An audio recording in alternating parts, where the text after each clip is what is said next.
Hindi alintana kay Nena ang pagod at init habang patuloy siyang naguhugas ng mga pinagkainan ng mga customer sa karinderya na pinagtatrabahuhan niya. Dinarayo ang karinderyang ito kaya naman simula pagbukas pa lamang hanggang sa oras ng pagsara nito ay hindi nawawalan ng mga taong kumakain. 8:00 pa lang ng umaga ay bukas na ang karinderya at ilang oras na ring nakatayo si Nena sa harapan ng lababo. Nanginginig man ang kanyang nanlalamig na katawan na walang tigil sa paghuhugas ay ni minsay hindi siya nagreklamo. Pagkatapos palayasin sa kanila para mabawasan ang mga bibig na palalamunin ng nanay at tatay niya, ay napilitang mamasukan si Nena sa kung saan-saan. Nakailang lipat na rin siya ng trabaho hanggang sa mapadpad siya sa mag-asawang sina Tibor at Amor na siyang may-ari ng karinderya. Tinanggap naman agad ng mag-asawang dalaga bilang tagahugas dahil sa dami ng kanilang customer. Inaamin ni Nenang mas malaki ang sinasahod niya sa paghuhugas lang ng mga plato kaysa sa pinagsamang kita niya noon sa iba pa niyang trabaho. Libre na rin siyang nakatira sa kwarto na nasa taas lang ng karinderya, kaya sobrang natuwa ang dalaga. Hindi niya inaasahan na sa kabila ng matamis ng ngiti ng mag-asawa sa harap ng ibang tao, ay mararanasan niya ang bagsik ng bigat ng mga kamay nito. Nena! Nena! Bakit wala pa ring mga plato? Alam mo na nga ang daming mga customer tapos ang kupad-kupad mo pa. Bilisan mo nga dyan! Eto na po, Aling Amor. Pasensya na po kung natagalan. Tapos na po ang mga ito kaya pwede niyo na po ulit gamitin. Aba naman! Nagbasag ka na naman ng plato! Wala ka na ba talagang matinong pwedeng gawin? Halika nga rito at naalibadbaran ako sa'yo! Itong bagay sa'yong haliparot ka! Palibhasa, inuuna mo pa ang humarot kaya hindi mo natatapos ang mga trabaho mo. Ano, ha? Hoy, babae! Hindi kita binabayaran para manira ng mga plato ko at kung ano-anong gamit dito sa karinderya. Umayos ka kung ayaw mong mapalayas. Tama na po! Patawarin niyo po ako, Aling Amor. Hindi ko po sinasadya. Anong hindi mo sinasadya? Ang lumandi sa mga customer? O pagbabasag dito? Ang dami mo pang sinasabi, walang hiya ka! Hindi naman po ako nakikipaglandian. Tsaka hindi ko po sinasadyang basagin ang mga plato. Aray, Aling Amor, tama na po! Maawa po kayo sa akin, bitiwan niyo na po buko! Linisin mo yung sahig! Kapag may nakita akong natirang bubog, ipakakain ko sa'yo!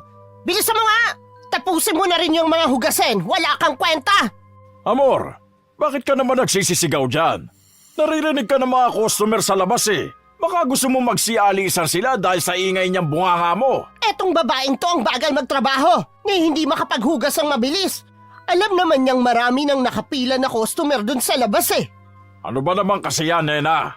Paghuhugas na nga lang ng plato ang trabaho mo, hindi mo pa magawa.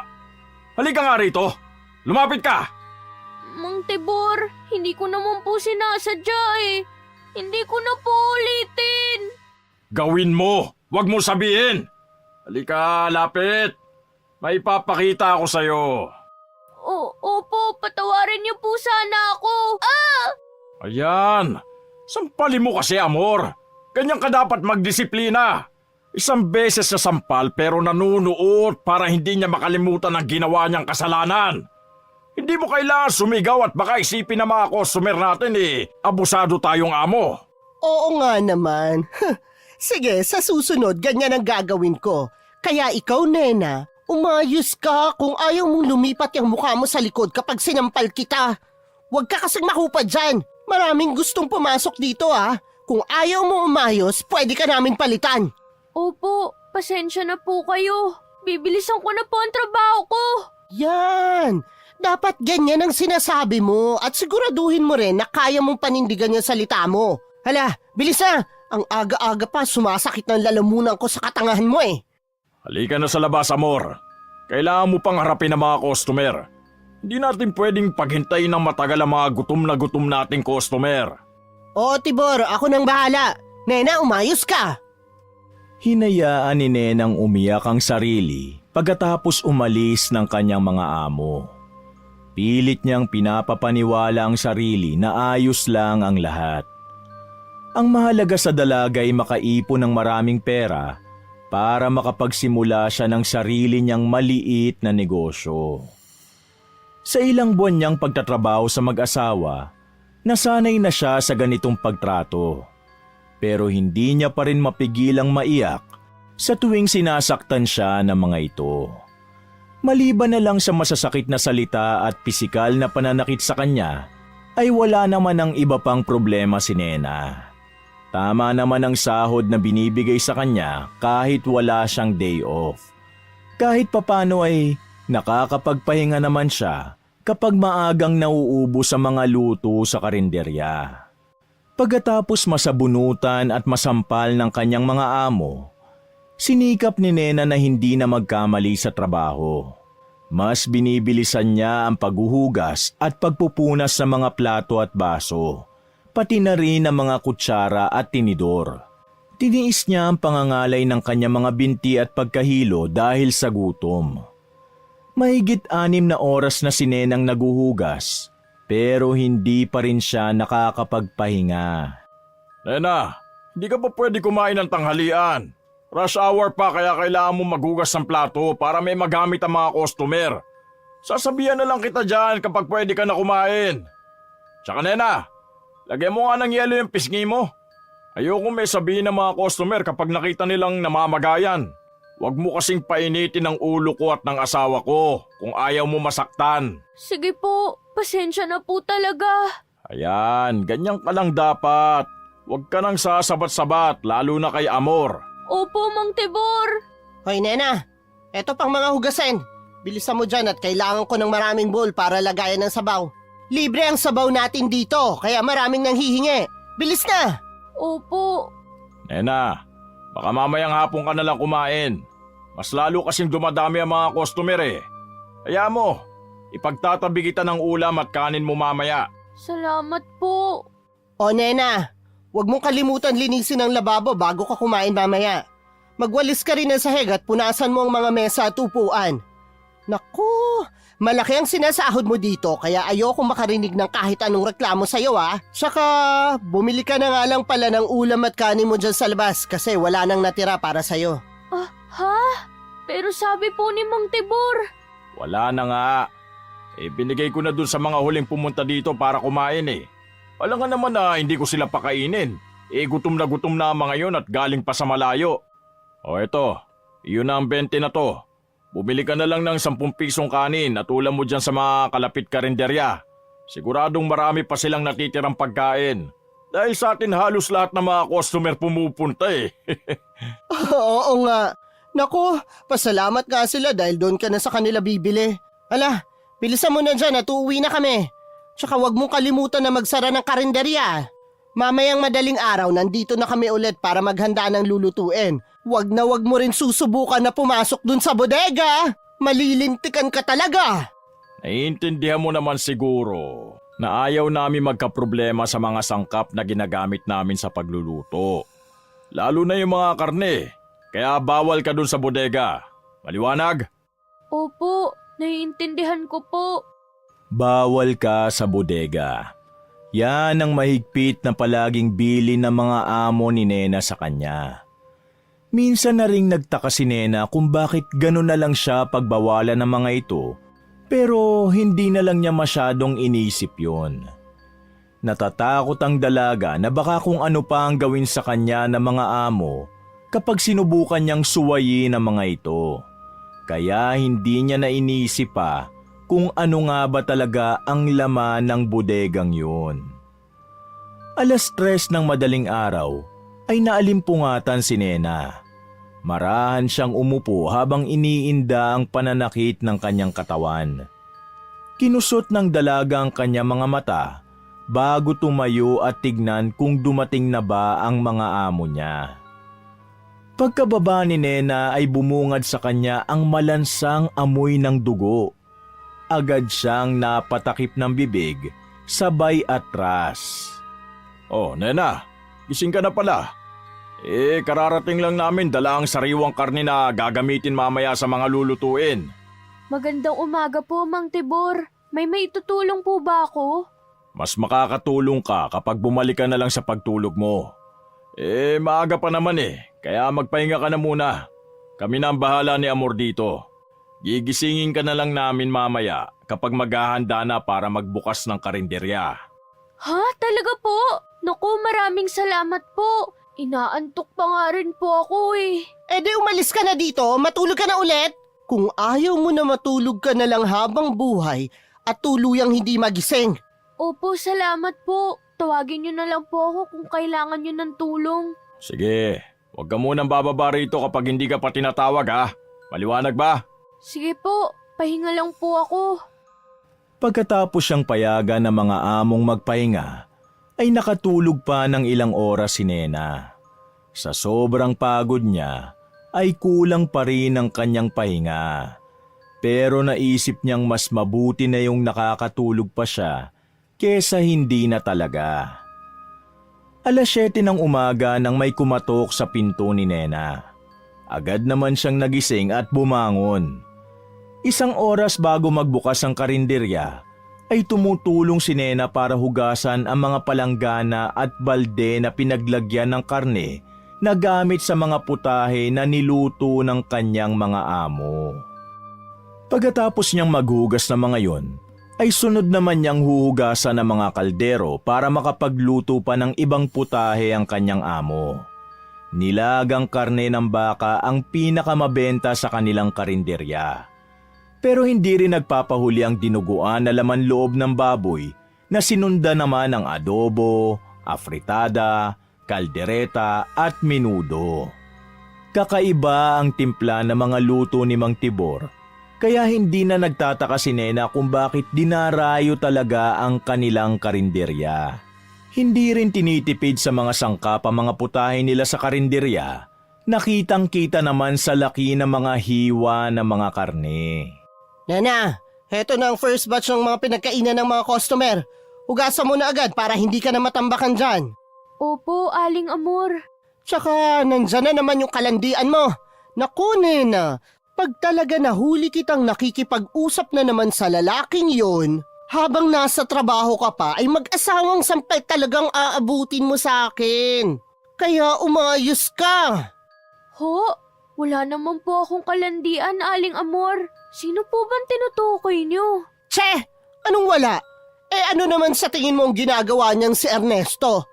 Dito yan kumakain araw-araw mula agahan hanggang hapunan. Tsaka siya pang naghahatid ng pinagkainan niya dito sa likod. Naku! Mahuli ko lang kayo na may ginagawang milagro dito. Kakalbuhin talaga kita sa harap niya. Aling Amor, wala po kaming relasyon ni Ernesto. Mabait lang siya sa akin pero yun lang po yun. Hindi naman siguro magkakagusto ang isang katulad niya sa akin. Walang relasyon? Sa ngayon siguro, oo. Pero umamin ka nga, nililigawan ka ng lalaking yon, di ba? Ho? Hindi po, wala pong ganun. Kaibigan lang po talaga ang tingin ko kay Ernesto. Ay naku, Nena, basta hindi ka pwede makipaglandian sa mga customer. Baka mamaya nagdadala ka pala ng lalaki dito. Umayos ka kung ayaw mong malagot ka kay Tibor. Opo, hindi naman po ako nagdadala ng kahit sino dito Amor, ano na naman yan? Sinabi ko na sa'yo na huwag kang magsisisigaw, di ba? Hayaan mo na makapagtrabaho si Nena. Paano ba naman kasi nandito na naman si Ernesto? Nako, Tibor ha, duda ako dyan sa kanila ni Nena. Baka ginagawa nilang tagpuan tong karinderya pag walang ibang tao. Hoy Nena, narinig mo naman siguro ang sinabi ni Aling Amor mo ha? Huwag kang magdala ng kahit na sino dito. Tandaan mo, pinatira ka lang namin dito sa karinderya para hindi ka na mahirapang umuwi sa inyo pagkatapos ng trabaho. Ginawa namin yon kasi gusto ka namin pagkatiwalaan. Huwag mo naman sana sirain ang tiwala namin sa'yo, Nena. Kapag nagdala ka ng ibang tao dito, hindi natin masisiguro kung may masamang motibo ba sila o ano. Tsaka yung bodega, ha? Importante na hindi makapasok ang kahit sino man doon. Dahil baka may mga masamang hangarin sila at gusto nilang sirain ang negosyo namin.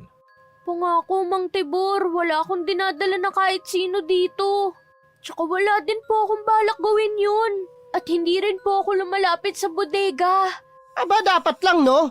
Ikaw na nga yung binigyan ng magandang trabaho at libreng tirahan tapos mga abuso ka pa. Dapat lang talaga na sundin mo ang mga sinasabi at bili namin sa'yo, Nena. O siya, bilisan mo na ang paghuhugas dyan nang makapagpahinga ka naman kahit saglit. Alam mo naman siguro na makakapagpahinga ka lang kapag wala nang laman niyang lababo. Opo, maraming salamat po. Hindi kita maintindihan. Bakit bang bait mo dyan sa babaeng yan? May gusto ka ba sa kanya, Tibor? Ano bang pinagsasasabi mo, Amor? Parang anak na natin niya si Nena. Huwag mo kasing masyadong kawawain, baka umalis yan. Alam mo naman sigurong siya lang ang masunurin sa lahat ng mga nagtrabaho sa atin. Ilang buwan na siya rito at hindi pa rin niya sinusuway ang utos natin na huwag pumunta sa bodega. Oo na nga lang. Oh, ano pang tinatayo-tayo mo dyan, Nena? Balik na sa trabaho! Opo. Hindi mapigilan ni Nena ang mapangiti dahil sa narinig. Namimiss niya na rin kasi ang kanyang pamilya at kahit madalas siyang pagalitan at sakta ng mag-asawang amo, ay masaya siya dahil kahit papano'y tinuturing siyang anak ng mga ito. Naisip ni Nena na kapag naging mas masipag pa siya sa trabaho, ay gaganda pa ang pakikitungo sa kanya na mag-asawa. Rush hour ulit at halos hindi makaalis si Nena sa lababo. Panay ang balik ni Aling Amor sa kanya para ihatid ang mga hugasin. Todo hugas naman si Nena para hindi na siya masigawan pa ng amo.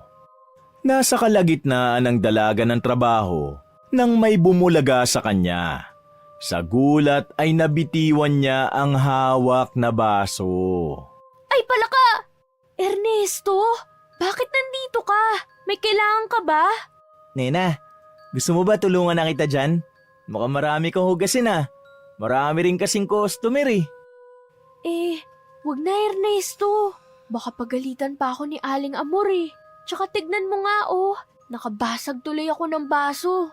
Lagot na naman ako nito mamaya kay Aling Amor. Ano ka ba? Di ka naman siguro niya papagalitan. Aksidente naman na nangyari. Ako nang bahala magpaliwanag. Anong aksidente? Anong magpapaliwanag?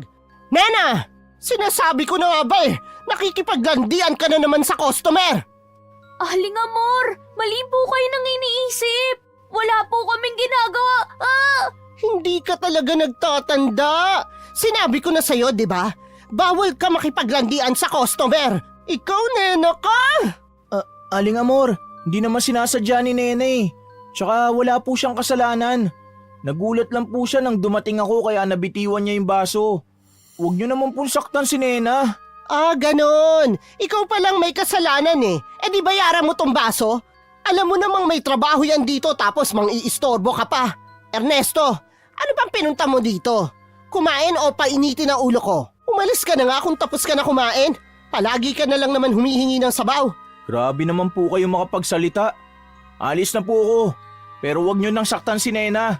Nagtatrabaho naman siya na maayos Alam ko, nagtatrabaho talaga yan si Nena. Ikaw lang naman ang epal dito sa ginagawa niya Alis na! Alis! Makaalis na nga, Nena. Sabihin mo sa akin pag sinaktan ka ni Aling Amor sasamahan kita magsumbong sa barangay. Ano ka ba? Hindi mangyayari yun. Umalis ka na nga. Ba't talaga? Nena, iabot mo nga sa akin yung walis tingting at nang mahampas kong lalaking to. Uy, huwag kang ganyan, Aling Amor. Diyan na nga kayo. Nena, usap tayo mamaya pagtapos ka na dyan Hihintayin kita dun sa tindahan, sa tapat ng karinderya nyo. Hoy Ernesto, hindi ka papatulan ni Nena.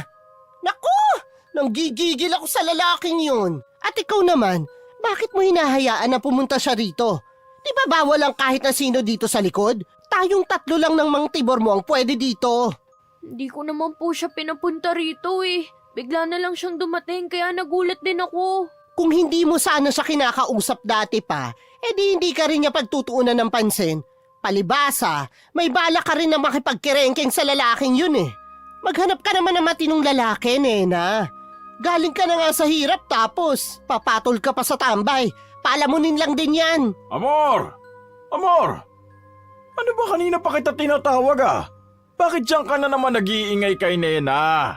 Halika tulungan mo ko mag-serve nitong special nilaga sa mga umorder. Ay, sandali! Nandiyan na ako! Ay, buti na lang at isang sampal lang ang inabot ko. Hindi pa nga nawawala ang pamamaga ng pisngi ko dahil sa nangyari kahapon tapos nadagdagan na naman. Si Ernesto kasi. Pagkatapos mapagalitan ng amo niyang babae, sinikap ni Nenang mas lalo pang maging mabilis at maayos ang trabaho niya. Dahil sa dami ng mga pumapasok na customer, wala na ring oras pa si Aling Amor na pagalitan si Nena. 3:00 pa lang ng hapon ay nagsara na ang karinderya. Sold out na naman ang mga paninda dahil sa dami ng taong dumarayo. Naubusan na rin kasi ng mga sahog maliban na lang sa nilaga, kaya napilitan ng mag-asawang magsara na lang. Dahil maaga pa ay tumulong na rin ang mag-asawa kay Nena na maglinis ng karinderya. Habang naglilinis silang tatlo ay hindi maiwasan ni Nenang makinig sa usapan ng kanyang mga amo. Kagaya ng nakasanayan niya na, ay walang preno ang bibig ni Aling Amor habang nagrereklamo ito sa kanyang asawa. O di ba? Sold out na naman tayo. Sabi ko naman sa'yo hindi kasyang isa lang. Dapat talaga dinagdagan natin ng 2 pa para makaabot man lang tayo sa hapunan. Alam mo naman na marami talagang may gustong kumain dito sa karinderya natin. Alam ko, ano magagawa ko? Sa panahon ngayon, ang hirap maghanap ng supply. Buti sana kung may supplier pa tayo katulad nung dati. Simula nang umalis na yung nagsusupply sa atin ng karne, pahirapan na ang paghahanap. Mabuti nga at may nakuha pa tayo kagabi. Basta, pagkatapos natin dito, maghanap na agad tayo ng karne para bukas. Nakita mo naman siguro ang mga mukha ng customer natin na hindi nakaabot. Awang-awa ako sa kanila Kung saan-saan lugar pa galing ang karamihan sa mga yun, no? Huwag mo nang masyadong isipin yon. Babawi na lang tayo sa susunod. Mabuti nga at maaga rin tayo nakapagsara ngayon makakapagpahinga rin tayo pati na si Nena. Anong makakapagpahinga? Maghahanap pa tayo ng pagkukunan ng karne para bukas, no? Saka ikaw, Nena, wag kang magpapapasok ng kahit na sino dito kapag wala kami. Ayoko talaga dyan sa Ernestong yan. Ilang beses ko nang sinabi na bawal siya dito sa likod pero hindi ka nakikinig.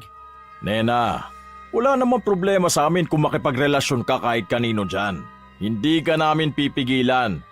Pero kailangan mong sundin ang bili namin na huwag ka magpapasok ng kahit na sino dito sa karinderya. Lalo na sa bodega kapag walang pahintulot namin. May mga sikreto ang bawat negosyo. At ayaw naming malaman ng ibang tungkol sa amin. Pamilyar ka naman sa reputasyon ng karinderya na to, hindi ba? Ayaw namin magkaproblema.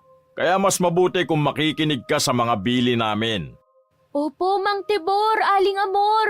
Hindi ako magpapapasok ng kahit sino nang hindi nagpapaalam sa inyo. Kapag naman nagpumilit pa si Ernesto na pumasok dito, ako na mismo ang tataboy sa kanya. Abay, dapat lang. Ang walang galang na lalaking yon. Pag hindi pa talaga siya tumigil, ulo na niya mismo ang susunod na isasalang ko sa kalan. Psst, Amor, ano ba yung pinagsasasabi mo? Tinatakot mo si Nena Okay lang po. Alam ko namang nagbibiro lang si Aling Amor Mabuti naman. O siya, tapos na tayo maglinis dito. Alis na kami, Nena ha. Ikaw na ang bahala habang wala kami rito. Magpahinga ka habang may libreng oras ka pa kasi bukas, magdadagsaan na naman ang mga tao dito sa karinderya. Salamat po. Susulitin ko ang libreng oras na binigay niyo. Bukas po ulit. Nakahinga ng malalim si Nena nang umalis na ang kanyang mga amo. Hindi niya mapigilang mapangiti sa tuwa dahil sa wakas ay mahaba-haba ang libreng oras niya. Hindi kagaya ng dati na kahit madilim na ay hindi pa rin siya tapos sa kanyang gawain. Para kay Nena, wala nang masasaya pa maliban sa pagkakaroon ng mahabang pahinga. Pasado 4:00 pa lang ng hapon at hindi pa lumulubog ang araw. Kaya naisipan ni Nenang lumabas muna para magpahangin. Sa tagal niya nang nagtatrabaho sa karinderya, ay minsan lang siya magkaroon ng pagkakataong lumabas at maglakad-lakad sa hapon, kaya gusto niyang sulitin ito. Habang naglalakad ay napansin ni Nena ang mga tingin sa kanya ng mga tao sa paligid. Bigla siyang nakaramdam ng hiya dahil hindi niya kilala ang mga taong nakatingin sa kanya. Nena? Nena! Uy, buti naman at nakalabas ka. Pinayagan ka ng mga amo mo? Ernesto, ikaw pala.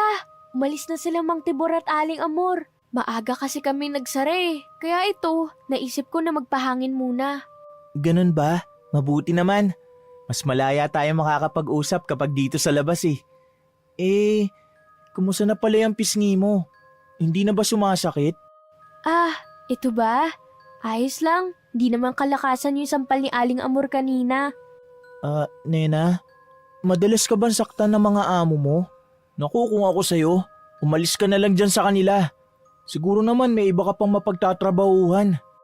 Ano ka ba? Mabait naman ang mga amo ko. Kahit paminsan, napagbubuhatan nila ako ng kamay. Pero madalas, kasalanan ko rin naman kung bakit nila nagagawa yun. Tsaka saan pa ba ako makakahanap ng trabaho na may libre matutuluyan at mataas ang sahod? Tapos libre pa yung pagkain ko. Lalo na kapag maraming itinabi si Mang Tibor. Ay, pero pagtapos kita makitang sampaling kanina, hindi ko mapigilan masaktan para sa'yo. Pasensya ka na rin pala, Nena. Nang dahil sa akin, napagalitan ka patuloy. Tsaka, naiinis ako kay Aling Amor sa ginawa niya Pero wala man lang ako magawa para maipagtanggol ka. Baliw! Huwag mo nang alalahanin yun. Tsaka naiinis din sa'yo si Aling Amor, no? Ang sabi pa nga niya kanina, isasalang daw niya sa kalanyang ulo mo kapag hindi ka pa tumigil sa kakapunta dun sa likod kapag oras ng trabaho ko. Tss, bahala siya dyan. Pero, ibig bang sabihin nun, pwede akong pumunta sa'yo kapag hindi oras ng trabaho mo? Uy! Hindi rin pwede, no? Mahigpit na bilin sa akin nila Mang Tibor na huwag magpapasok ng kahit na sino sa karinderya. Lalo na ikaw. Bawal. Bakit naman? Gusto lang naman kita makausap para mas lalo pa kita makilala Ewan ko sa'yo, Ernesto. Basta, bawal ka dun. Masyadong nalibang si Nena sa pakikipag-usap sa binata. Hindi niya namalayang gumagabi na pala. Ang mahigpit niyang paalala kay Ernesto na bawal siya nitong puntahan at kausapin sa tuwing nagtatrabaho ay nauwi sa tawanan nilang dalawa. Masayang kausap si Ernesto kaya naman hindi maiwasan ni Nena na mawili rito. Kung hindi pa umambon ay baka mas lalo pang nagtagal ang pag-uusap ng dalawa. Dali-dali naman na nagpaalam si Nena kay Ernesto bago ito tumakbo pabalik sa karinderya. Hindi maalis ang ngiti ng dalaga nang makauwi na siya, hanggang sa may nagsalita mula sa kanyang likuran. Ganito pala ang itsura ng karinderya kapag walang tao. Nakakapanibago lalo na't nasanay akong punong-puno ng customer ang bawat sulok nito. Ernesto, bakit ka nandito? Hindi ba't sinabi ko bawal ka rito? Oo, kalma lang. Wala naman dito mga amo mo Tsaka tignan mo, ang lakas ng ulan sa labas. Di mo naman siguro ako papaalisin habang hindi pa tumitila ang ulan, di ba? Naku, pag nalaman to ng mga amo ko, lalo na ni Aling Amor, lagot ako. Bakit mo kasi ako sinundan Pwede naman kasi na umuwi ka na lang sana sa inyo. Ayos lang yan, di naman ako magtatagal Gusto ko lang naman siguruhin na makauwi ka ng ligtas. Gusto mo pala akong maging ligtas, bakit mo ako sinundan?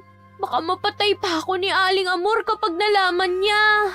Hindi naman niya malalaman kapag hindi mo sasabihin Tsaka, makakaasa ka sa akin dahil hindi ko rin sasabihin.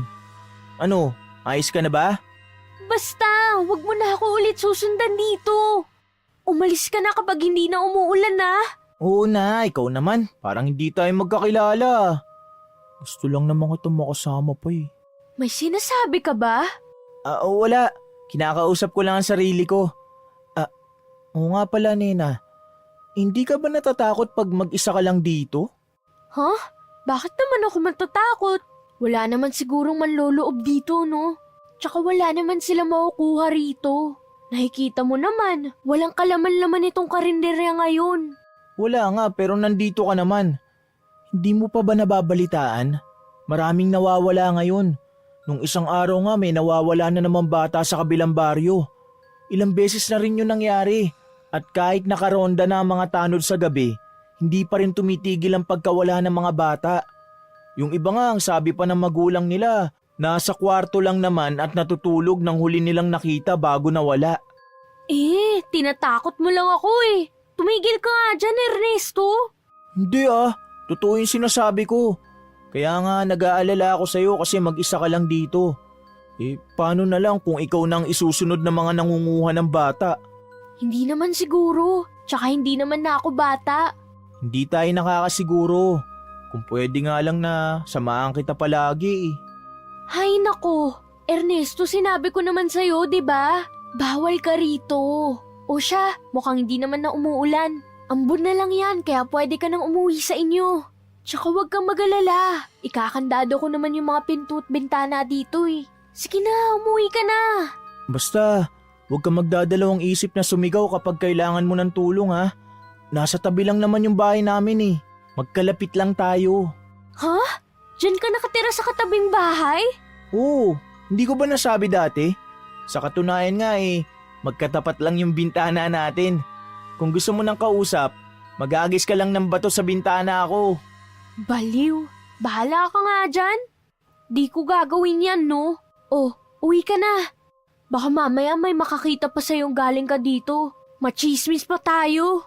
Mas natatakot ako kay Aling Amor at Mang Tibor kaysa sa mga nangunguha ng bata. Nena, paano pala kung mga aswang yung nangunguha ng mga bata? Ibig sabihin lang nun, pwedeng tayo rin ang susunod na magiging biktima, di ba?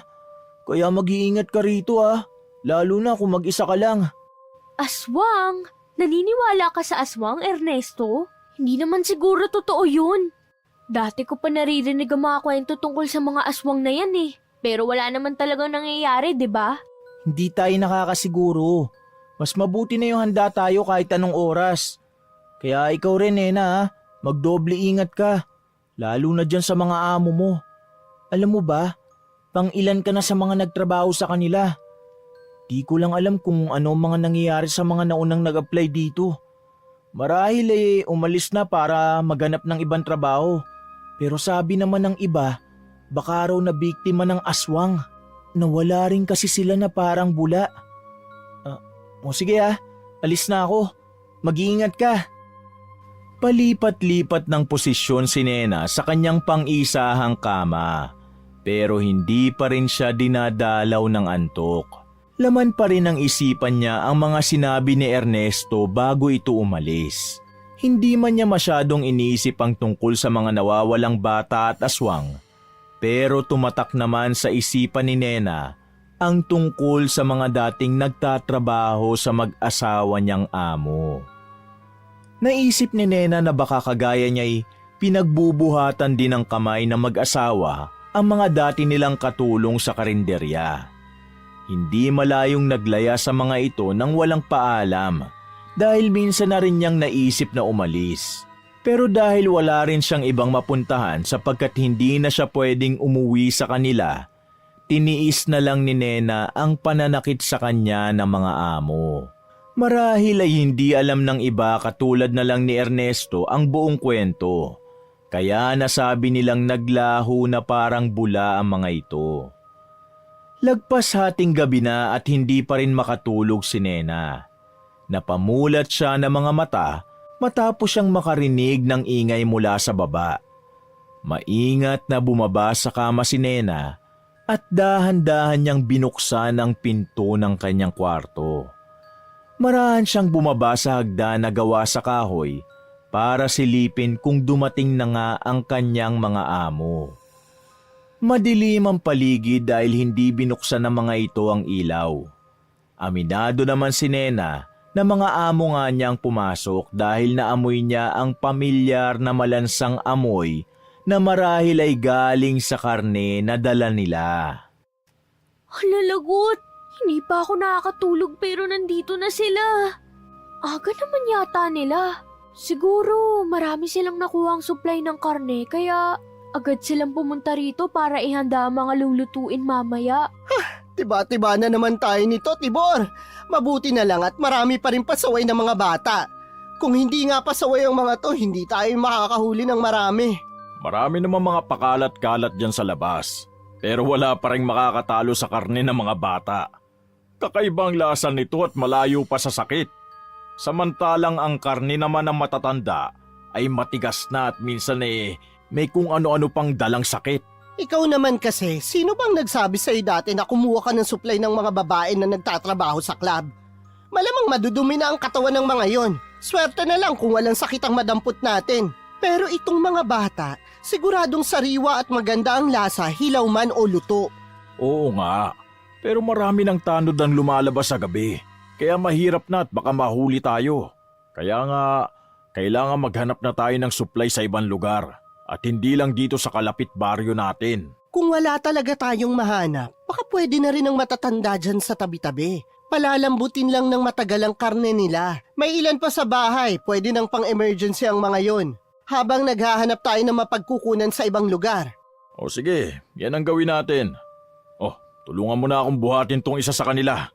Dali na natin ang mga to sa bodega na makatay at malinisan na. Ang bigat naman pala ng isang to eh. Kung pwede lang natin sana utusan si Nena na tumulong dito. Ang hirap! Shh! Huwag kang maingay.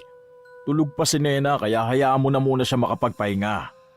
Huwag ka na rin umasang tutulungan niya tayo sa ganitong gawain dahil hindi natin sasabihin sa kanya ang totoo. Paano pag nalaman pala niya na aswang tayo? Anong gagawin natin? Hindi yan. Maliban na lang kung susuwayin niya ang mga bili natin sa kanya. Tara na sa bodega habang mainit-init pa ang katawan ng mga bata. Hindi. Totoo ba ang mga narinig ko? Aswang ang mga amo ko. Pigil hininga si Nenang naglakad pabalik sa kanyang kwarto. Ilang beses niya nang kinusot ang mga mata hanggang sa humapdi na ang mga ito, pero nanatili pa rin siyang gising. Umaasa pa naman ang dalaga na sana'y nananaginip lang siya. Kinakabahan si Nenang bumalik sa kanyang kama. Mas lalo siyang hindi inantok pagkatapos ng kanyang mga narinig. Hindi man niya nakita kung may dala ba talagang taong biktima ang mga amo, ay sigurado naman ang dalaga sa kanyang mga narinig. Biglang naalala ni Nena ang mga sinabi ni Ernestong siyang lalo pang nagpakaba sa kanya.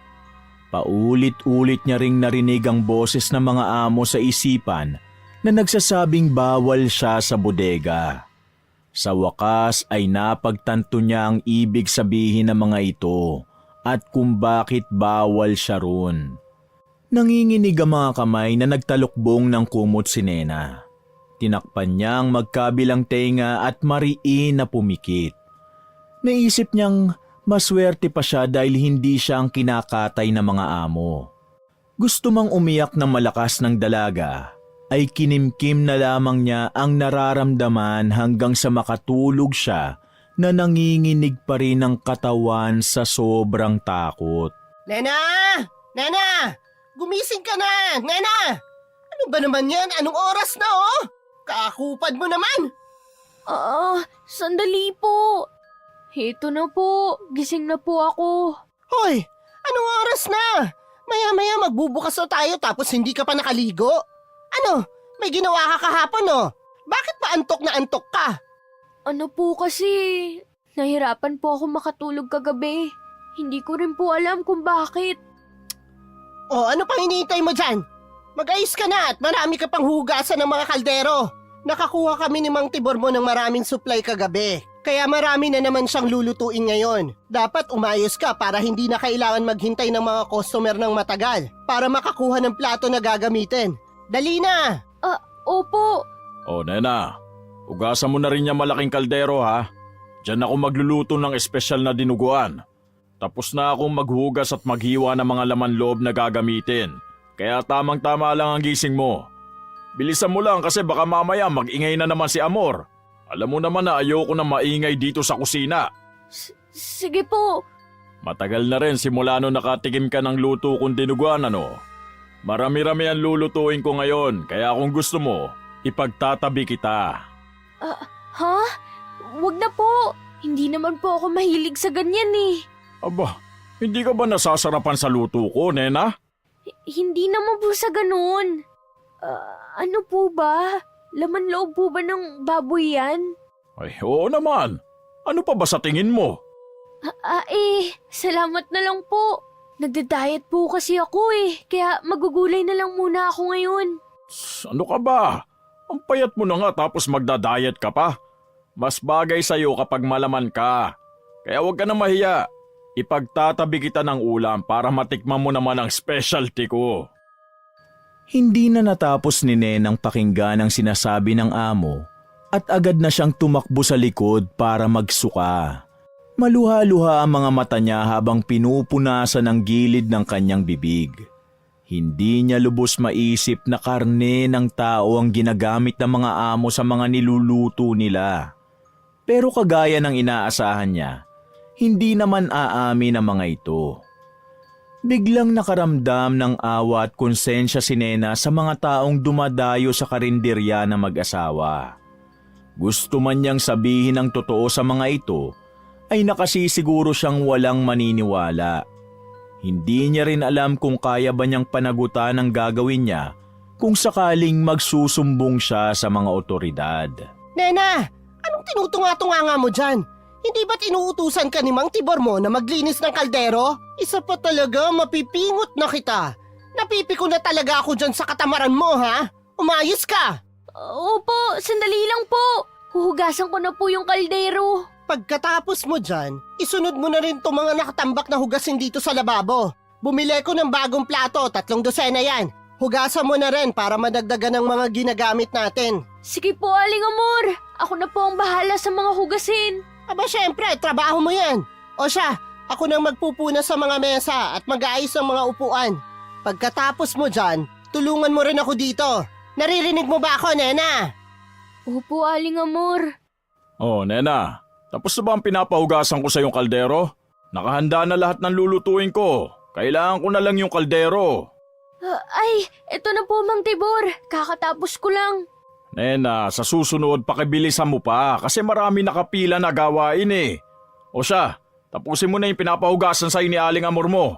Ilang minuto na lang magbubukas na tayo. Naiintindihan ko po. O sige, diyan ka na at magluluto na ako. Nena! Nena, tapos ka na ba dyan? Nena! Mariing napapikit si Nena kasabay ng pagbuntong hininga niya.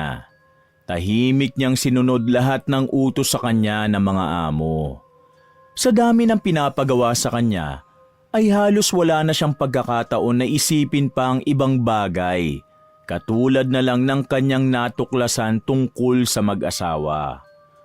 Pagod na pagod si Nena nang magsara ang karinderya. Kagaya ng dati, naubos lahat ng mga luto nila kaya maaga pa silang nagsara. Wala ring natira kaya nagpasalamat ang dalaga na hindi niya na kailangang kainin ang itatabi sana sa kanyang ulam. Pagkatapos niyang marinig na karne ng tao palang niluluto ng mag-asawa, ay tuluyan ang nawala ng ganang kumain ang dalaga. Pinipilit lang niya na huwag magsuka sa harap nila sa tuwing may nakikita siyang tira-tira na buto at balat sa mga plato na hinuhugasan niya. Pagkatapos magsara ng karinderya, ay agad ding nagpaalam ang mag-asawa para maghanap daw ulit ng supply. Tsaka lang nakahinga ng maluwag si Nena noong makaalis na ang mga ito. Psst! Psst, Nena! Uy! Pansinin mo naman ako! Ernesto, anong ginagawa mo rito? Nakita ko kasi na umalis na yung mga amo mo kaya pinuntahan kita. Bakit pala ganyan ang mukha mo? Pagod na pagod ka siguro, no? Gusto mo ng ice cream?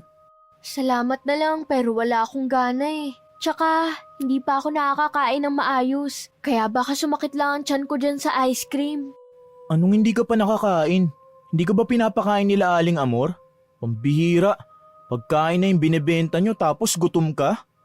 Ernesto, pwede bang wag mo nang banggitin yung panindang pagkain sa karinderya? Masyado nang masakit ang tiyan at lalamunan ko. Sa kakasuka. Oh, bakit ka naman nagsusuka?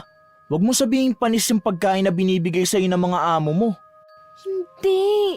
Hindi lang talaga ako kumain ng pagkain na niluto nila. Sino ba namang masisikmunang kumain kapag nalaman mong karne ng tao yung mga yun? At hindi karne ng baka o baboy. Anong sinabi mo? Ha? Wala.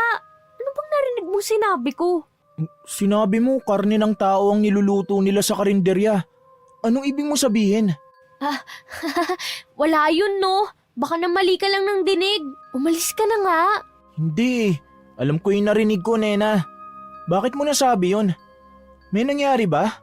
Hindi. May natuklasan ka ba? Wala. Ano ba, Ernesto? Umuwi ka na nga lang sa inyo. Pagod ako. Kaya iwan mo na lang ako dito. Sabihin mo muna kasi kung ano yung problema, Nena. Halata naman na kanina ka pa napapatulala eh. Ilang beses na rin kitang tinawag pero hindi ka sumasagot. Kung hindi pa kita nilapitan, baka hindi mo ako napansin. Ano ba kasi yun? Magkaibigan naman tayo, di ba? Pwede mo namang sabihin lahat ng problema mo sa akin. At baka malay mo, makatulong pa ako sa'yo. Marahas na napasinghap si Nena. Walang ano-ano'y napaiyak na lamang siya sa harap ng binata. Hindi niya alam kung saan siya magsisimula o kung maniniwala ba si Ernesto sa sasabihin niya. Pero nakakasigurado si Nena na malapit na siyang masiraan ng bait sa tuwing nakikita niya ang mga amo at naaalala niya ang amoy at lasa ng mga pagkain na niluluto ng mga ito. Ilang beses na ring natikman ni Nena ang mga luto ng amo sa tuwing binibigyan siya ng mga ito. Mas nakakatipid kasi si Nena kapag kumain siya ng tira-tirang ulam na minsay nanggagaling pa sa kaldero na pinapahugasan sa kanya. Hindi naman kasi niya akalain na gawa sa karne ng tao pala ang mga ulam na yon. Dahil na rin sa tinding takot at pagkalito, ay paputol-putol na kinwento ni Nena kay Ernesto ang nangyari nung nakaraang gabi. Hindi mapigilan ng dalaga na umiyak, lalo habang pinagdidiinan niya na karne ng tao at laman loob ang mga nasa menu ng karinderya. Nang matapos niyang ikwento ito sa kaibigan, ay sabay pa silang nasuka. Sigurado ka ba dyan sa mga narinig mo, Nena? Sigurado ako, Ernesto. Kung gusto mo ng patunay, wala ako noon. Pero nakakasiguro ako. Nasa loob lang ng bodega ang ibang parte ng katawan ng mga taong niluto ng mga amo ko. Ang ibig bang sabihin nito, sila ang mga nangunguha ng mga batang nawawala sa Karatig Baryo? Hindi lang ako sigurado. Pero baka nga may kinalaman sila dun. Nasabi ko naman sa'yo, di ba?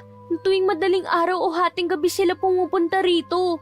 Dala nila ang supply ng karne na lulutuin nila. Nagtataka ako dati kung bakit hindi nila ako pinapatulong sa tuwing darating sila ng madaling araw. Akala ko nun mabait lang talaga sila sa akin. Kaya hinahayaan nila ako matulog na muna hanggang umaga. Mabait sa'yo? Saan banda? Di ba hindi ka nga pinagpapahinga ni Aling Amor tapos panay pang utos sa'yo? Baka ayaw lang talaga nila na tumulong ka kasi hindi naman baboy ang kinakatay nila, kundi tao pala. Mga walang hiya, mga halimaw. Ernesto, hinaan mo lang ang boses mo. Baka may makarinig sa'yo niyan. Hindi pa naman tayo sigurado eh. Tama, hindi pa tayo sigurado. Kailangan natin ng malakas na patunay. Kailangang makita natin ang laman ng bodega. Pero, hindi ba delikado tong gagawin natin? Tsaka baka malaman nila na sinusubukan natin buksan ang bodega. Akong bahala. Nasaan ba ang bodega? Itinuro ni Nena kay Ernesto ang bodega na nasa likod ng karinderya. Natigilan ng dalawa nang makita ang malaking bakal na nakaharang sa pintuan nito. Hindi pa man sila nakakalapit, ay sapat na ang nakaharang na bakal para iparating sa kanila na imposibleng buksan ang bodega. Maganda ang pagkakagawa ng bodega. Matibay din ito dahil gawa sa semento. Walang kahit isang bintana ito, kaya tanging sa pinto lang pwede dumaan pagpapasok o lalabas man. Napatakip ng ilong si Nena nang makalapit sila sa pinto ng bodega. Hindi man malakas pero may nahagip na malansang amoy ang dalaga. Nagtaka naman si Nena kung saan ito nanggagaling kaya minabuti niyang sundan ang amoy para malaman. Tumigil si Nena sa likod ng bodega kung saan may mga bakas ng bagong tambak na hukay. Napayuko ang dalaga nang may napansin siyang mahabang buhok na nakahalo sa lupa. Hindi agad nakapagsalita si Nena. Hindi niya masabi kung buhok ba ng tao ito o kung ano ang nakita niya. Ang baho! Parang patay na hayop! Sa tingin mo ba, anong hayop ang pwede magkaroon ng ganyang kahabang buhok? Sa tingin mo talaga sa hayop yan? Mabuti sana kung hayop nga talagang nakalibing dyan. Paano kung hindi pala? Ernesto, umalis na tayo dito. Ayoko nang mas alamin pa ang ginagawa ng mga amo ko. Mas mabuti pa nga nung wala pa akong alam eh. Natatakot ako sa pwedeng mangyari sa atin. Sa oras na malaman nila na may ideya tayo, kung ano man ang ginagawa nila. Nena, paano kaya kung umalis ka na sa kanila?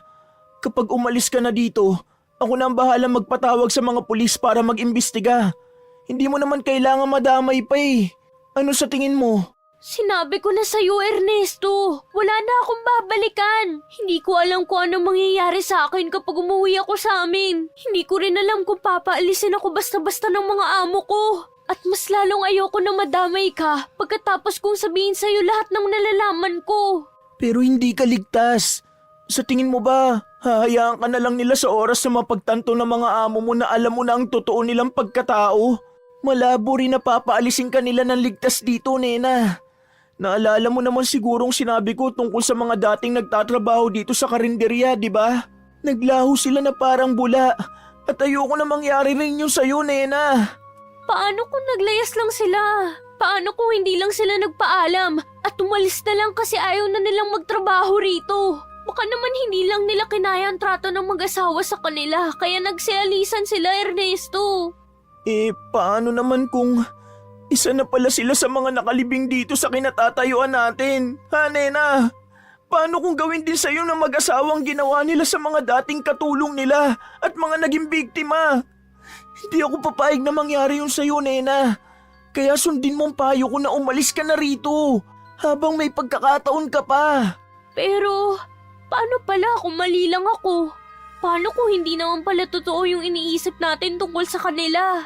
Totoo man o hindi, mas mainam pa rin na umalis ka na rito.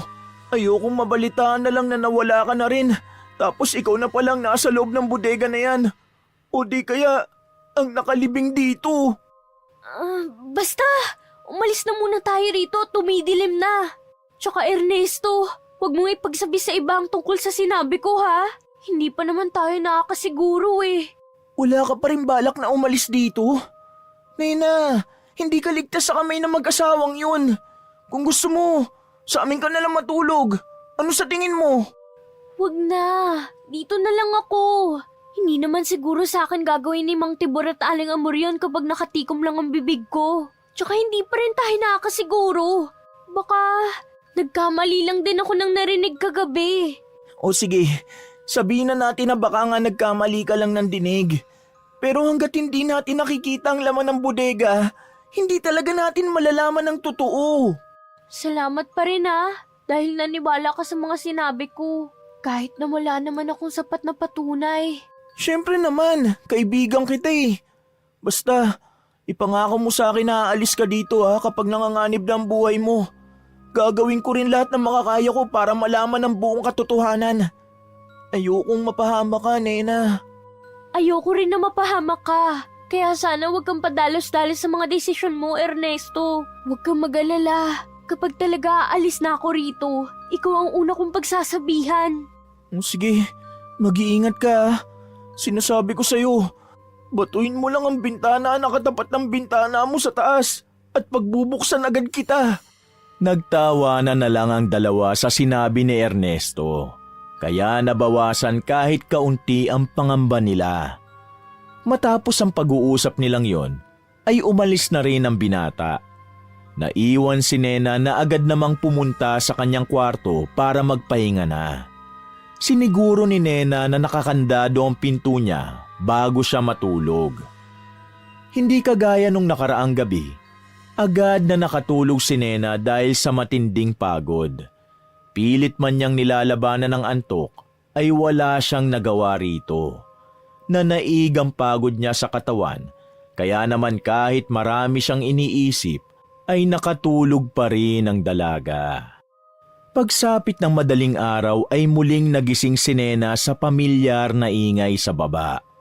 Muli siyang napuno ng pag-aalala. Gusto mang bumaba ng dalaga ay pinili na lang niyang manatili sa kanyang kwarto habang nakatitig lang sa pinto na para bang hinihintay niya na may kakatok dito. Sa kabutihang palad, hindi naman kinatok ng mga amo niya si Nena pero hindi na ulit siya nakatulog. Nakahinga lang siya ng maluwag nang tuluyan ng sumikat ang araw. Nagsimula nang mag-ayos si Nena at hindi pa man siya ginigising ay bumaba na siya para batiin ang mga amo. Magandang umaga po sa inyo. May maitutulong po ba ako? Oh, ang aga mo ngayon, Nena. Masarap siguro ang tulog mo kagabi, no? Ayos lang po. Gusto ko rin po kasi makabawi dahil sa nangyari kahapon. Hugasan ko na lang po ang mga kaldero para magamit niyo ulit mamaya. Oh, sige lang. Kuskusin mo na mabuti para mawala ang amoy, ha? Opo. Nagkukunwari ka pa, Nena. Alam ko naman kung bakit ganyan ka eh. Palibasa, katapusan na ng araw ng buwan ngayon. Nagbabait-baitan ka kasi sweldo. Akala mo naman may makukuha kang bonus. Kung ganito ka araw-araw, baka naisipan ko pang dagdagan yung sweldo mo. Kaso hindi eh. Makupad ka pa. Ay, oo nga pala. Sweldo po pala ngayon. Muntik ko nang makalimutan. Salamat sa paalala, Aling Amor. Ikaw pa nakalimot? Tsaka wag kang masyadong matuwa dyan dahil ibabawas ko sa sahod mo ang halaga ng mga nabasag mong plato at baso nitong nakaraan. Sige po, naiintindihan ko po.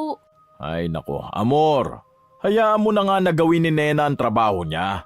Tsaka nagluluto ako rito, kaya huwag ka na muna maingay dyan. Pinagsasabihan ko lang naman tong babae na to. Baka kasi isipin niya na ayos lang na magbasag ng mga gamit dito. Naiintindihan ko po kayo, Aling Amor. Ikaltas nyo na lang po sa sahod ko yung mga nasira kong gamit. Pasensya na po kayo. Naiintindihan naman pala niya eh. Tsaka po, may sasabihin po sana ako. Ano na naman yun? Maliwanag naman siguro sa'yo na hindi ka pwede bumali dito. Bawal ang utang dito, Nena. Kaya wag ka nang sumubok pa. Hindi po, tungkol doon ang sasabihin ko, Aling Amor. O ano palang sasabihin mo? Dalian mo na at marami pa akong nakapilang gawin. Ano ba yun? Ano po kasi, pwede po ba ako magbakasyon muna? Kahit 1 linggo lang po sana. Kahit 3 araw po. Ayos na po yung 3 araw. Bakasyon? Saan ka naman pupunta? Uuwi lang po sana ako sa amin. Matagal na rin po kasi simula nung makita ko ang mga kapatid at magulang ko. Kaya gusto ko sana silang bisitahin. Hindi pwede. Maraming gawain dito. Sinong maghuhugas ng mga plato pag wala ka? Tsaka biglaan naman yata itong naisip mong bakasyon. Bakit? May nangyari ba? Wala naman po. Naisip ko lang. Tsaka gusto ko rin ibigay sa pamilya ko yung natitirang sweldo ko. Sa bagay, ilang buwan ka na rin namang nagtatrabaho dito. Pag-usapan na lang natin yan sa susunod, Nena. Magtrabaho ka na muna dyan. Hoy Tibor, anong sinasabi mo na pag-uusapan? Wala na pag-uusapan. Hindi siya pwedeng umalis. Sinong maghuhugas ng mga plato at kaldero kapag tayong dalawa lang ang nandito, ha? Kaya nga pag-uusapan na lang sa susunod, Amor. Maganang nagtrabaho si Nena buong araw. Iniisip niya kasing baka pagbigyan siya ng mga amo na magbakasyon. Pagkatapos pag-isipan ni Nena ang mga sinabi ni Ernesto, napagpasyahan niyang umuwi na muna sa pamilya niya para kumustahin na rin ang magulang at mga kapatid niya. Sa ganitong paraan, hindi na rin magdududa ang mga amo niya kung bakit biglaan na lang siyang umalis sa trabaho.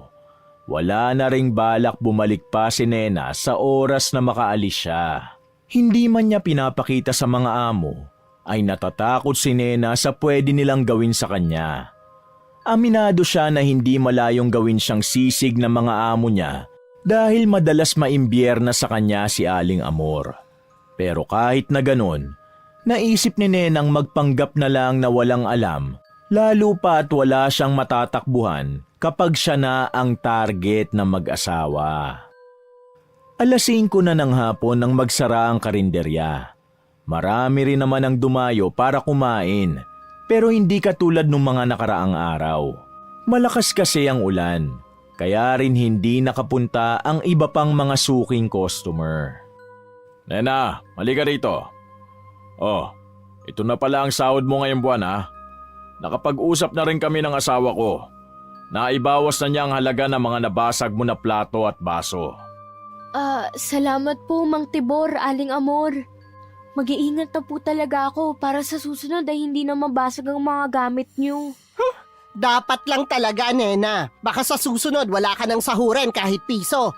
Pasalamat ka pa nga at hindi ko kinuha lahat yan. Salamat po ulit. At tungkol naman dun sa gusto mo, mukhang malabo yun, Nena. Wala rin kasing katuwang ang Aling Amor mo dito sa kusina. Alam mo naman na mag-isa lang din siya nagsaserve sa mga customer.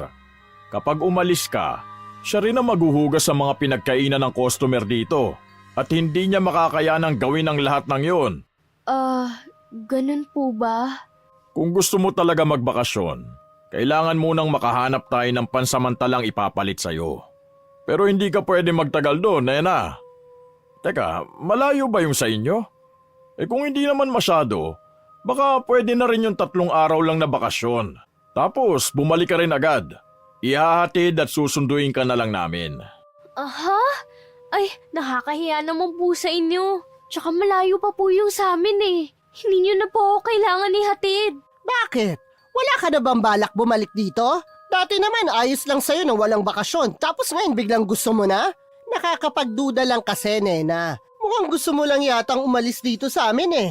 Sabihin mo kung bakit. Hindi naman kulang ang sahod mo. Maliban na lang sa kinakaltas ko dahil sa mga binabasag mo na gamit. Gusto ko rin po kasi kamustahin ang mga magulang ko. Ilang taon na rin po kasi akong hindi nakaka-uwi sa amin eh. Kaya namimiss ko na po sila. Yun lang po talaga ang dahilan. Malaki nga po ang pasasalamat ko sa inyo dahil nakaipon ako kahit papano sa laki ng sinasahod ko dito. Bakit naman po ako aalis kung mas kikita ako kapag dito ako nagtrabaho, di ba? May katwiran naman si Nena, Amor. Ikaw, kung ano-ano na lang ang naiisip mo dyan eh. Huwag mo kasing takutin yung bata. Che, sinong bata? Matanda na yung si Nena. Marunong na ngang makipaglandian eh. O bakit hindi mo sabihin kay Ernesto na siya na muna ang pumalit sa'yo para makapagbakasyon ka? Tutal parang gusto naman niyang maghugas ng plato eh. Tsaka wala namang trabahong lalaking yan, di ba? Di mas mabuti na yung palitan ka muna niya dito. Yun ay kung papayag siya. Payag po ako. Ernesto? Anong ginagawa mo rito? Pasensya na po kung bigla na lang akong sumulpot. Narinig ko po kasi na nag-uusap kayo at nabanggit niyo ang pangalan ko. Hindi mo naman maririnig na nag-uusap kami rito sa kusina kung hindi ka na naman pumasok dito ng walang pahintulot. Pasensya na po talaga. Nagbabaka sakali po kasi ako na makita ko rito si Nena. Ibibigay ko lang po sana tong ice cream sa kanya. Nena, para sa ito. Salamat. Bakit nandito ka na naman? Sinabi ko naman sa'yo, di ba?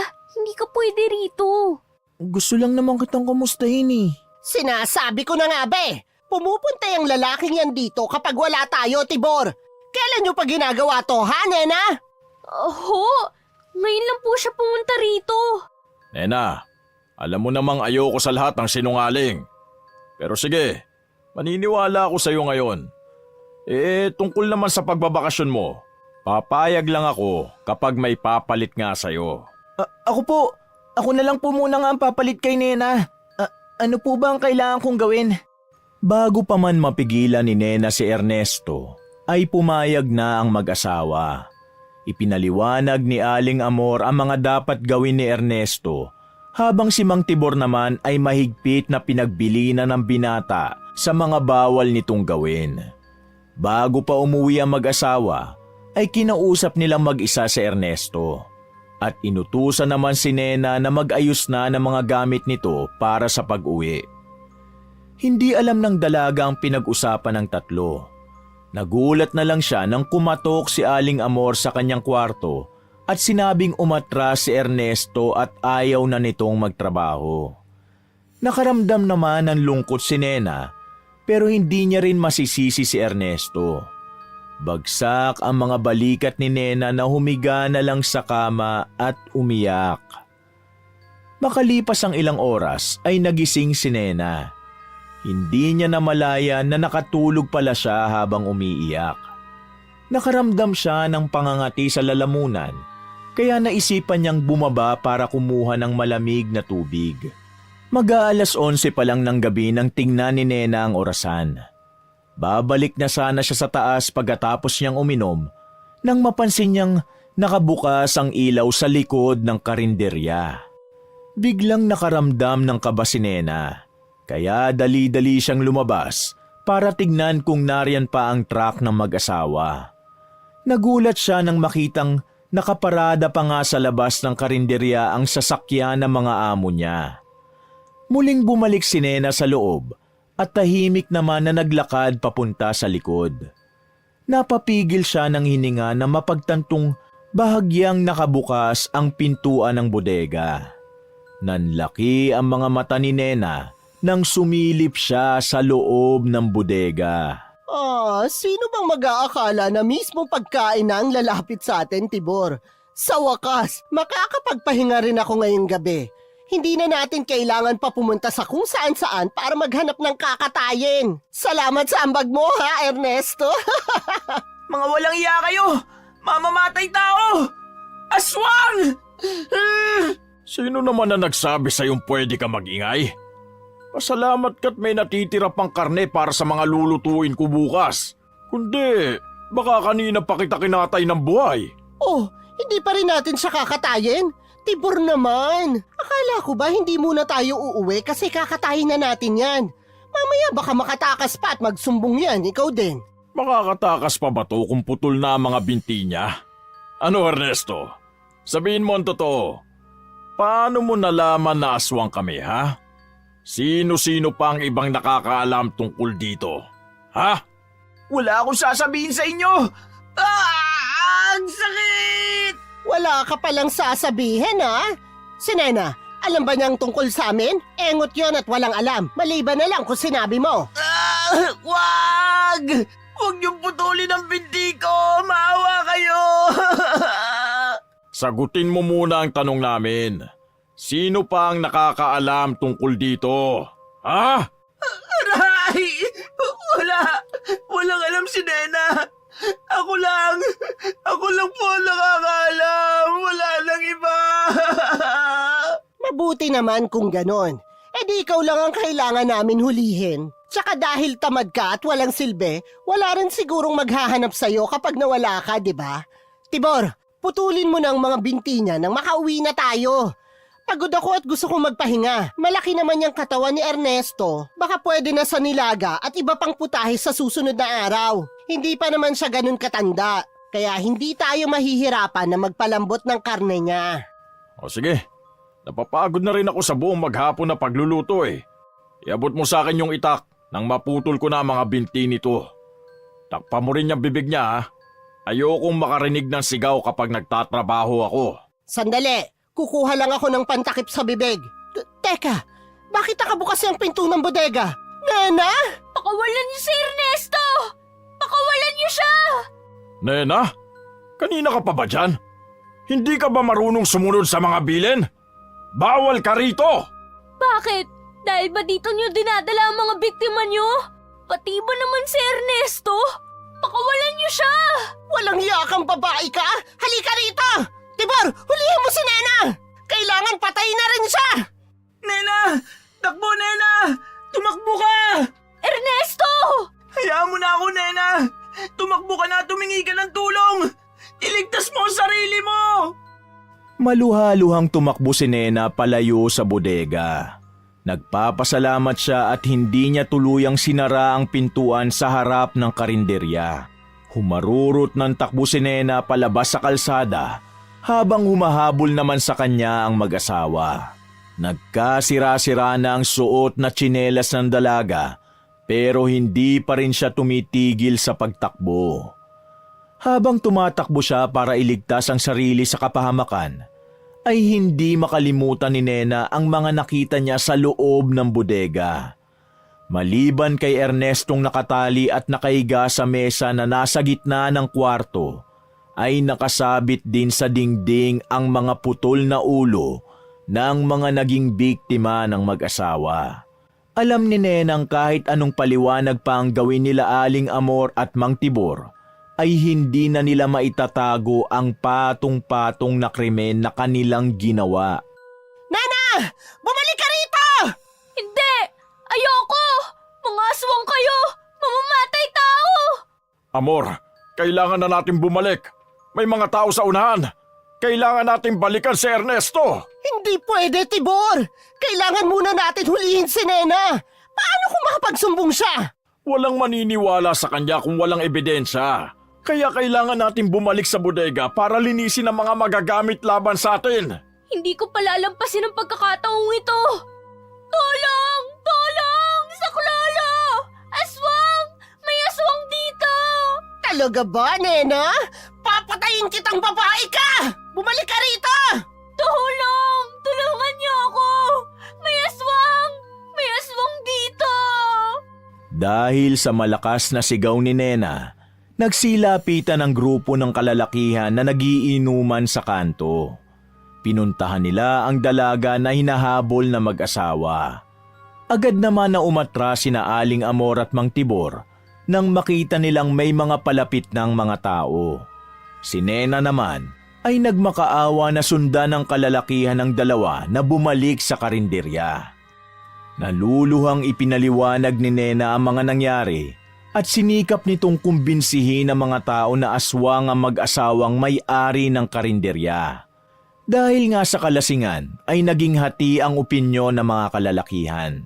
Ang iba'y naniniwala sa aswang, samantalang ang iba naman ay nagsasabing gawa-gawa lang ni Nena ang mga sinabi nito.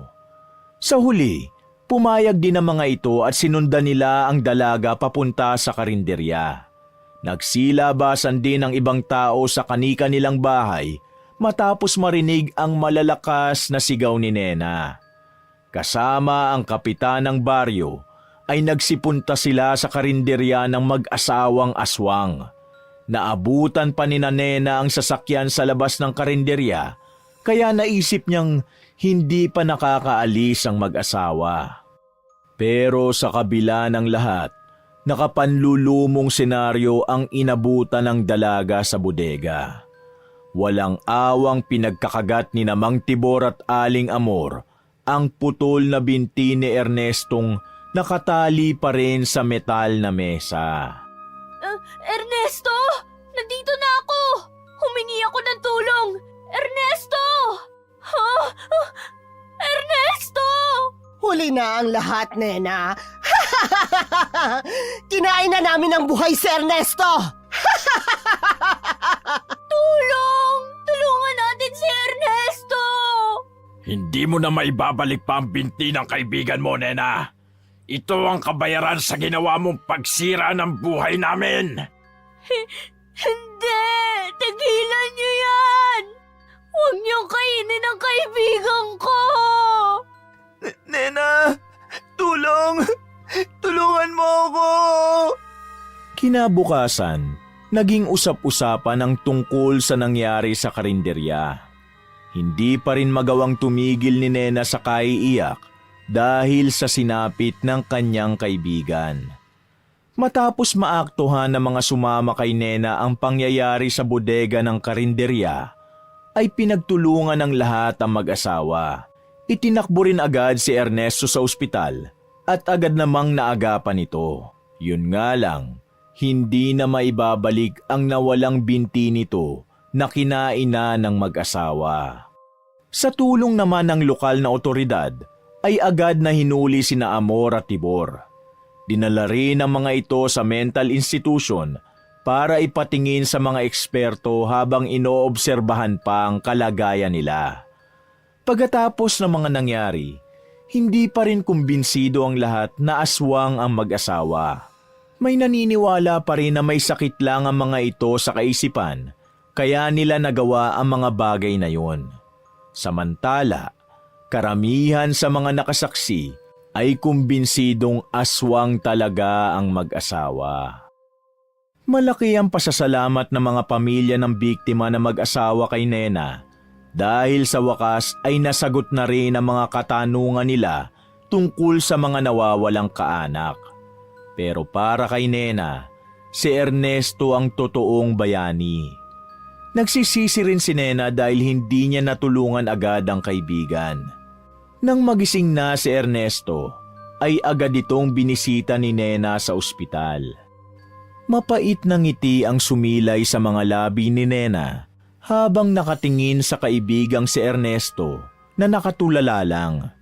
Hindi niya lubos maisip ang trauma ng kaibigan matapos nga ang pinagdaanan nito sa mag-asawang aswang. Dahan-dahang hinawi ni Nena ang mga hibla ng buhok na nakatakip sa mukha ni Ernesto para titigan ito sa mga mata. Ernesto, salamat sa lahat ng ginawa mo para sa akin. Patawarin mo rin sana ako kung naging duwag ako. Kung hindi dahil sa'yo, baka wala na ako rito ngayon. Pero dahil sa akin, nagkaganyan ka. Sana balang araw gumaling ka rin at bumalik ka na sa dating masiyahin kong kaibigan. Oo nga pala, uuwi na ako sa amin para bisitahin ang mga magulang at mga kapatid ko. Matagal na rin kasi simula nung huli ko silang makita eh. Kaya nandito rin ako para magpaalam sa'yo. Baka matagalan na bago kita mabisita ulit. Nena! Nena! Tumakbo ka, Nena! Takbo! Nandiyan na ang mga aswang! Nena, takbo! Iligtas mo ang sarili mo! Ernesto, patawad! Patawarin mo ko, Ernesto! Nena, mabuti naman at ligtas ka. Salamat, Ernesto! Salamat sa'yo! Bitbit ang isang malaking bag at iilang supot ng pasalubong na dala para sa kanyang mga kapatid, ay binagtas ni Nena ang pilapil papunta sa kanilang munting tahanan. Malayo pa lang ay naririnig na niya ang masiglang tawanan at sigawan ng kanyang mga kapatid. Tumigil si Nena sa harap ng bakod na gawa sa kawayan. Hindi niya mapigilang mapangiti habang nakatingin sa mga batang nagtatakbuhan sa bakuran. Walang ano-ano'y napaluha na lang siya habang tahimik na nakatayo at nakatingin sa mga ito. Labis ang pasasalamat ng dalaga dahil nagawa pa niyang umuwi sa kanila pagkatapos ng mga nangyari. Nakalimutan na ni Nena ang lahat ng mga masasakit na salita na narinig mula sa magulang noong pinalaya siya ng mga ito. Sapat na sa kanya na muling makabalik at makita ang kanyang pamilya. Higit sa lahat, ayaw niyang maranasan ng mga kapatid niya na mamasukan sa kung kani-kanino at kung saan-saan kagaya niya. Natatakot si Nena na baka malasin ang mga ito at makatagpo ng aswang o mas malala pa na amo. Pagkatapos pahira ni Nena ang mga luha, ay maraan siyang naglakad palapit sa may kaedaran na rin na babae na naglalaba sa tabi ng balon. Ibinaba ni Nena ang kanyang mga dala bago batiin ang nakatalikod na babae.